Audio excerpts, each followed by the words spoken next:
नमस्कार दोस्तों, झांसी क्लासेस में आप सभी का स्वागत है। तो हम इस वीडियो में सीखेंगे माध्य, माध्यिका, बहुलक और परसर क्या होता है, कैसे निकाले जाते हैं, क्या इनके लिए फॉर्मूलाज होते हैं, किस तरीके से हम इन सब के सवालों को हल करते हुए आगे बढ़ते हैं। तो माध्य देख लेते हैं। माध्य जो होता है हमारा, इंग्लिश में उसे मीन कहते हैं, और माध्यिका को कहते हैं मीडियन, और बहुलक को जो कहते हैं मोड कहते हैं, और परसर को जो कहते हैं रेंज कहते हैं।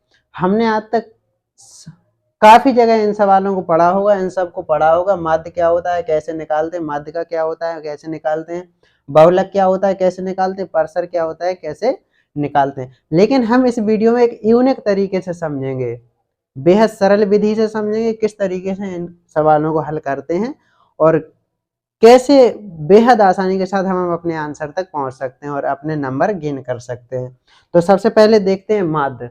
माध्य क्या होता है? माध्य, माध्य जो होता है हमारा, माध्य के लिए एक फॉर्मूला होता है जिसका हम यूज करते हैं।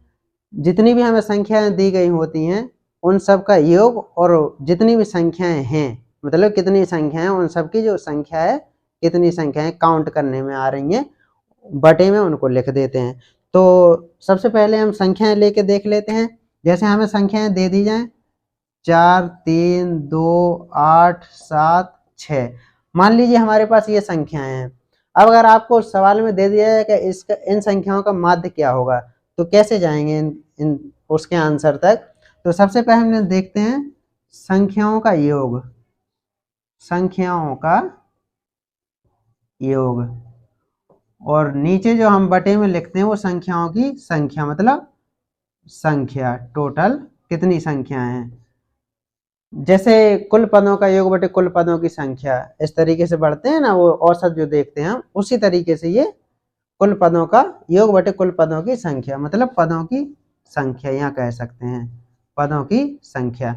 तो यही जैसे औसत का फॉर्मूला होता है, सेम फॉर्मूला इसका होता है।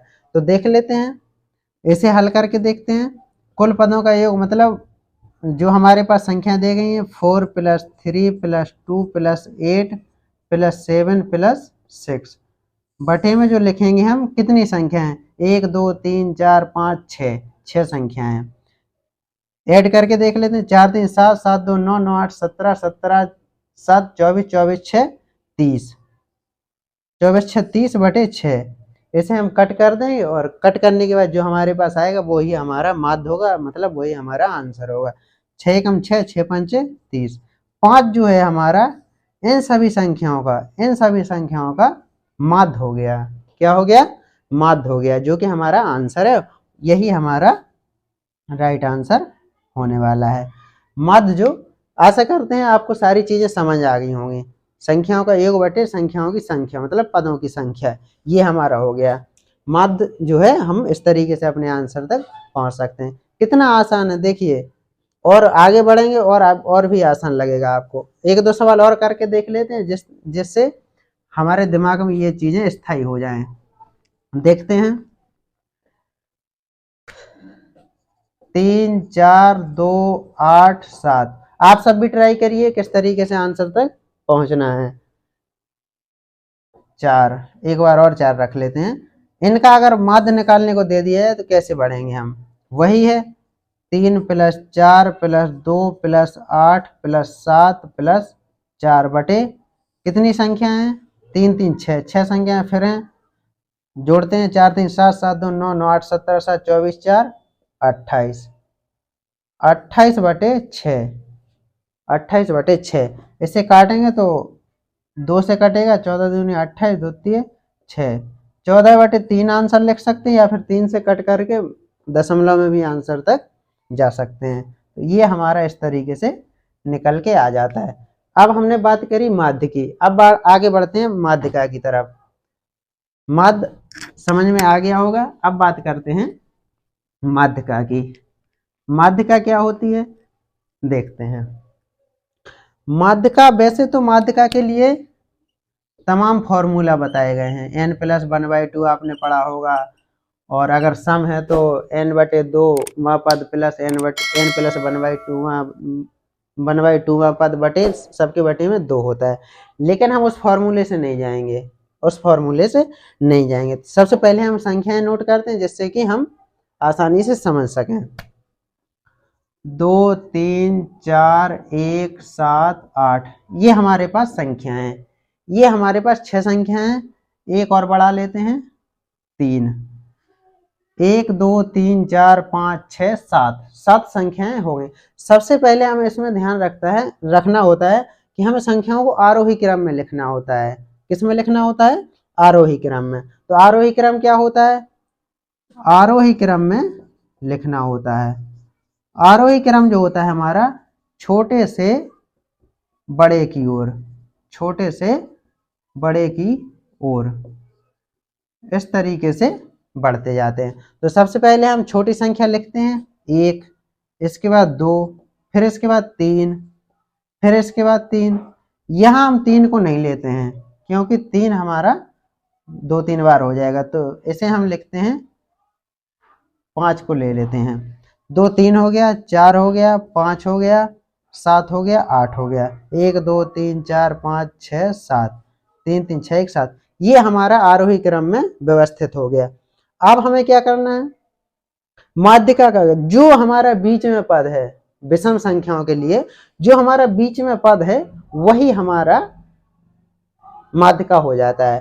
तो 3 संख्याएं इस तरफ हो गई, 3 संख्याएं इस तरफ हो गई। ये जो बीच में है हमारा यही आंसर होने वाला है, यही हमारा माध्यिका होने वाला है, यही हमारा माध्यिका है और यही हमारा आंसर। कितनी आसान है, हमें फॉर्मूले से जाना नहीं है, क्योंकि अगर फॉर्मूले से जाएंगे तो कैसे करते हैं? 7 पद हैं, n+1/2 वां पद इस तरीके से बढ़ते हैं। n की संख्या जो टोटल संख्या है 7 + 1/2 बराबर 8/2 और मतलब चौथा पद 4वां पद। ये हम फॉर्मूले से बढ़ते हैं। इतना ये जो कुछ हमने किया है फॉर्मूले से। और 4वें पद पे जाएंगे तो 1 2 3 4, चौथा पद जो हमारा 4 है। इस तरीके से इस फॉर्मूले की आवश्यकता क्या है जब हम इस तरीके से कर सकते हैं? तो ये हमारा हो गया। अब देखते हैं एक और देख लेते हैं विषम वाला। ये हमारा इसी को ये संख्या लिखी रहने देते हैं क्योंकि ये हम सब में यूज करेंगे। ये हम देखते हैं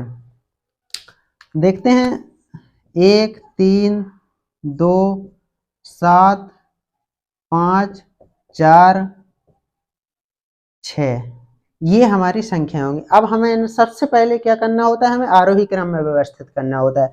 तो सबसे पहले हम देखते हैं 1 2 3 4 5 6 7, ये तो हमारा रेगुलर सीरियल नंबर हो गया। तो ये हमारा हो गया। अब हमें क्या करना है? केवल कुछ नहीं करना है, संख्याएं जो है विषम है, मतलब 7 संख्याएं हैं। तो 7 संख्याओं में 3 इस साइड छोड़ देना है, 3 इस साइड छोड़ देना, बीच में जो हमारी संख्या होगी वो हमारा आंसर हो जाएगा। 3 ये छूट गया, 3 ये छूट गया, 4 जो हमारा है आंसर हो जाएगा। फॉर्मूले की जरूरत ही नहीं है। चलिए अब बढ़ते हैं सम की ओर। ये हमने बात करी माध्यिका के विषम की, अब बढ़ते हैं सम की ओर। अगर इसमें एक संख्या और बढ़ा दी जाए, इसमें संख्या और बढ़ाते हैं, इसमें संख्या बढ़ा लेते हैं 6 को, 6 बढ़ा लेते हैं। अब हमारी जो संख्याओं की काउंटेशन हो गई 1 2 3 4 5 6 7 8, 8 संख्याएं हो गई। 8 संख्याओं में अब हम यहाँ देखते हैं 5 के बाद जो हम व्यवस्थित करेंगे, यहाँ भी व्यवस्थित करना होता है। तो 5 के बाद जो हमारी संख्या आएगी 6 आ जाएगी, 7 आ जाएगी, 8 आ जाएगी। अब हमें कुछ नहीं करना होता है, देखना है कितनी संख्या है। तो 3 संख्या यहाँ छोड़ देंगे, 3 यहाँ छोड़ देंगे। ये जो हमारी बीच की संख्याएं हैं, बीच की संख्याएं हैं, उनमें क्या करना होता है? उनमें हमें जोड़ना है दोनों को, 4 + 5/2। कुछ नहीं करना है। उससे अगर जाते हैं तो n/2वां पद प्लस n+1/2 वां पद, सबके बटे में 2 करना होता है, जो कि बहुत लेंदी हो जाता है। बिल्कुल नहीं जाना है उससे, बिल्कुल दिमाग से हटा देना है। तो ये हमारा जो हो गया 4 + 5 बराबर 9/2 बराबर 4.5। 4.5 जो हमारा इसका माध्यिका हो जाएगा, जो कि बेहद आसान है। उम्मीद करते हैं आपको समझ आ गया होगा और आप अभी तक उसी फॉर्मूले से चले आ रहे होंगे जिसमें हमें बेहद कठिनाई होती है। इसमें देख लेते हैं, इसमें हम एक संख्या ले लेते हैं, इसमें भी 8 को बढ़ा लेते हैं, तो यहाँ हमारा 8 हो जाएगा। और ये जो हमारा है 3 इस तरफ छोड़ देंगे, 4 + 5 ये आ जाएगा, 4 + 5/2 बराबर 9/2, 4.5 भी इसका हमारा राइट आंसर हो जाएगा। देखिए कितना आसान हो गया। अगर उस फॉर्मूले से जाते हैं तो बेहद कठिन लगता है हमें, और कभी कभी तो गलतियों की भी गुंजाइश निकल के आ जाती है, जो कि हमारे नंबर काट के बढ़ जाते हैं। हम देखते हैं आगे। यहाँ हम बात कर चुके हैं माध्यिका की, बढ़ते हैं बहुलक की ओर। बहुलक जो हमारा होता है, क्या होता है, सबने पढ़ा है कि कोई भी अंक हमें दे रखे हैं, संख्या दे रखी है, उसमें जो भी नंबर्स हमें बार बार रिपीट किए गए हैं, जो भी नंबर्स हमारे सबसे अधिक बार रिपीट किए गए हैं, वही हमारा बहुलक होता है। जैसे कोई संख्या ले लेते हैं, बात करते हैं बहुलक की। बहुलक सबसे अधिक बार किया गया, सबसे अधिक बार रिपीट किया गया नंबर, सबसे अधिक बार रिपीट किया गया नंबर, रिपीट किया गया नंबर। इसमें हमें ये कुछ नहीं देखना है कि आरोही क्रम में रखे हैं नंबर या अवरोही क्रम में रखे गए हैं नंबर, कुछ नहीं देखना है। हमें अंकों को गिनना है, जो अंक सबसे अधिक बार दिया गया है वही हमारा राइट आंसर होने वाला। देखते हैं नंबर लेके।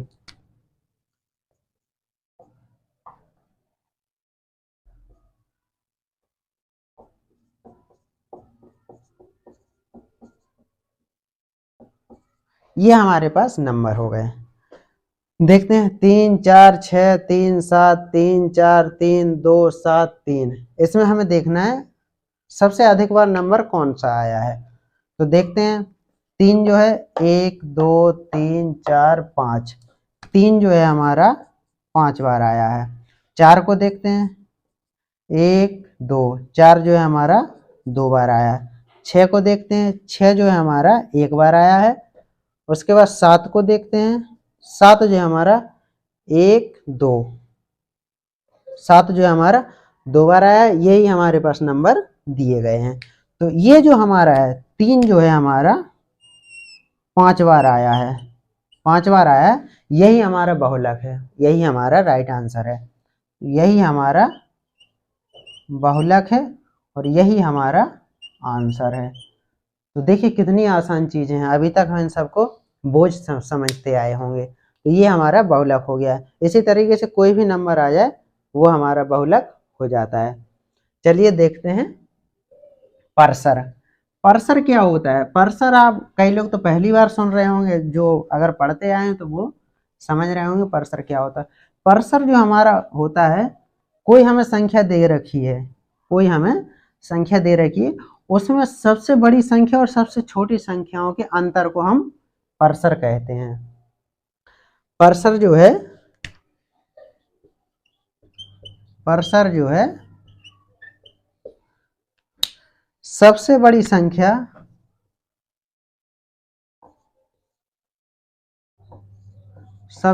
संख्या बा सबसे छोटी संख्या के बीच अंतर, सबसे बड़ी संख्या और सबसे छोटी संख्या के बीच अंतर को हम परसर कहते हैं। देख लेते हैं किस तरीके से आता है। 8 9 6 3 2 7 5 6।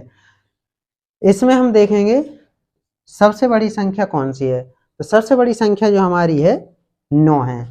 क्या है सबसे बड़ी संख्या? 9। 9 हमारी सबसे बड़ी संख्या, और सबसे छोटी संख्या क्या दिखाई दे रही है हमें? 2। तो अंतर के लिए हम माइनस करते हैं, 9 - 2 बराबर 7। 7 हमारा जो है सवाल का आंसर हो जाएगा, परसर हो जाएगा। ये हमारा परसर होता है। यही संख्या अगर 20 22 25 30 इस तरीके से 200 300 तक दे दिए हैं तो कुछ नहीं करना होता है, उसमें हमें जो सबसे बड़ी संख्या दी हो और सबसे छोटी संख्या दी हो उनके बीच का अंतर निकालिए, वही हमारा परसर होता है, वही हमारा राइट आंसर होगा। तो ये हमारा परसर था। और देख लेते हैं इसमें परसर पे कोई एक संख्या लेते हैं, 28, 24, 32, 36, 22। इसमें हमें परसर अगर निकालने को दे दिया है तो सबसे बड़ी हमें संख्या दिख रही है 36। क्या दिख रही है? 36। परसर अगर निकालने को दे दिया जाए तो 36 दिख रही है। और छोटी संख्या जो हमारी सबसे बड़ी संख्या में दिख रही है 36 और सबसे छोटी संख्या दिख रही है 24। इसका जो हमारा परसर होगा 36 में से 24 जब घटाएंगे तो 14 हमारा 14 जो है हमारा परसर आ जाएगा। यही हमारा राइट आंसर होगा। उम्मीद करते हैं सारी चीजें आपको समझ आ गई होंगी। मिलते हैं किसी अगले वीडियो में नए टॉपिक के साथ। तब तक के लिए चैनल पर जुड़े रहिएगा। वीडियो कैसा लगा कमेंट करके बताइए। वीडियो अगर अच्छा लगा है तो लाइक करिए, शेयर करिए। मिलते हैं अगले वीडियो में, तब तक के लिए जय हिंद।